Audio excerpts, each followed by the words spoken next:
first of all, let me say that maybe people who weren't around in the 60s really don't have an idea how different things were back then. I mean, we were probably naive and maybe even dumb, but people seemed to be more trusting.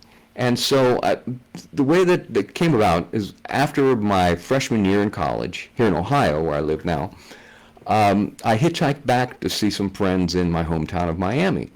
As a result, I spent the summer in an urban commune.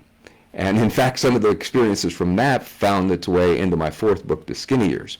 So but anyway, when the summer was over, I needed to get back to Ohio. And so I told some friends of mine, hey, I'm headed back north. And one of them said, hey, I know a guy.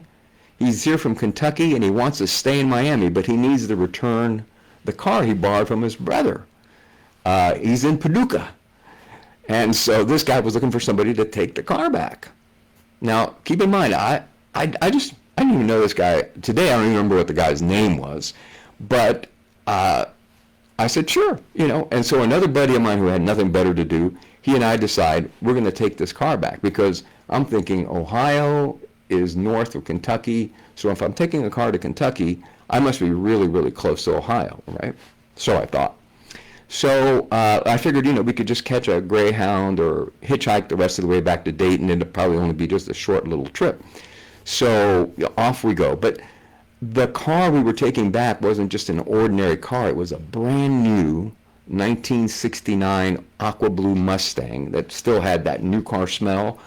And this guy trusted me, gave me the keys to a brand new car. Guy he just met says, here, take it to my brother in Kentucky. And I did. We drove the car 16 hours without stop. My buddy and I drove it into a double wide trailer. That's where we wound up going. And, give the guy the keys. I can't even remember this guy's name. So you can imagine how trusting people were back then. I was returning cars.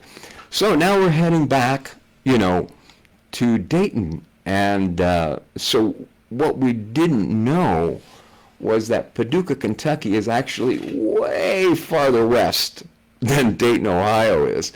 And it was actually, it was like 300 miles that we were from Dayton. It was almost as far as the whole trip that we'd taken up to that point.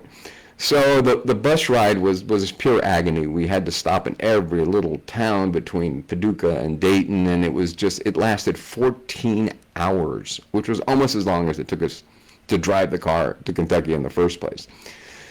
So fast forward many years later, I'm telling the story to my wife. And of course, she begins to point out just how stupid I had been. And she says, what if a policeman had stopped you? Did you have the registration for the car? And I was, I don't know, no. Were you insured to drive that car? And I said, no, not really. She said, that car could have been stolen, and the guy you just met could have been using you to mule drugs. Did you ever think about that? And at that moment, I realized two things. One is I'd been incredibly lucky. And the other two was I had the source for a pretty good story.